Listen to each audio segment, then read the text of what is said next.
छत्तीसगढ़ के भिलाई से एक बेहद शर्मनाक और चिंताजनक मामला सामने आया, जहां छत्तीसगढ़ के शहर में 65 वर्षीय मौलाना नजीबुल्ला खान पर 8 वर्षीय बच्ची से छेड़छाड़ करने का आरोप।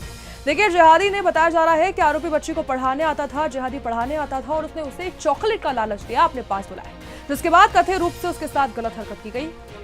घटना के बाद डरी सहमी बच्ची ने घर पहुंचकर पूरी बात अपने माता पिता को बताई।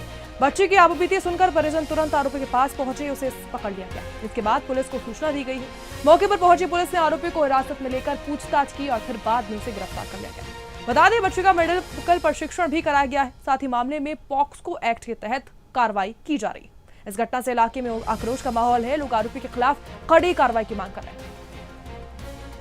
देखिए, 65 वर्षीय जिहादी की एक घिनौनी हरकत सामने आई है, जिसको लेकर पूरी कार्रवाई की मांग की जा रही है। सुदर्शन छत्तीसगढ़ आप देख रहे थे। ऐसी खबरों के लिए देखते रहिए सुदर्शन छत्तीसगढ़।